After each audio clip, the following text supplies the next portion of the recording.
बिस्मिल्लाहिर्रहमानिर्रहीम। बिस्मिल्लाहिर्रहमानिर्रहीम। बेली बेली हर कोई कहंदा, ओ मैं भी कहंदा बेली। ओ बेली बनदे पिछों पहला जेब च वेखण थेली। ते तू बेली ते सब जग बेली, अण बेली भी बेली। ते सजना बाज मुहम्मद बख्शा, ऐ सुन्नी पई हवेली। तो मक्खण जट पंजाबी चैनल वालों तमाम सुनने वालियां नूं दर्द भरिया अस्सलामु अलैकुम। तो मक्खण जट पंजाबी चैनल दे नाज़रीन महसूस करते होंगे कि आज दर्दमंदाना सलाम क्यों पेश किया गया।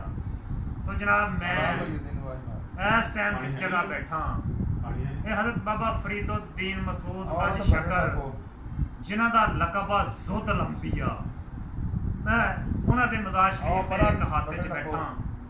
ये डेरा हाजी मुहम्मद अनवर साहब दा डेरा वा, फरीदिया मेहमान खाना इहदा नाम आ।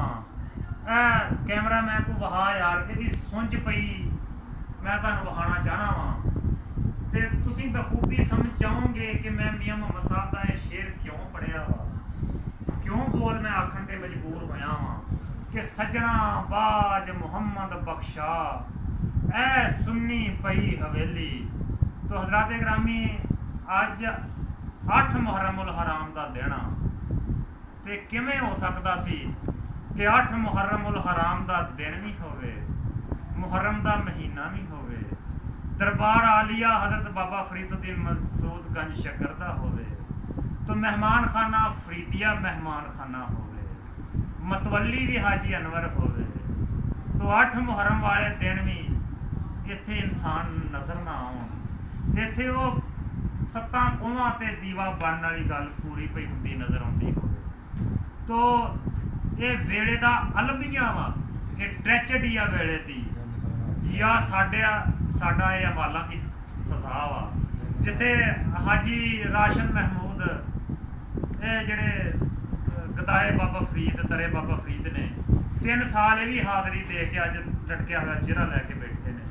ये वेले दी संगीनी नूं समझना चाहिए वा।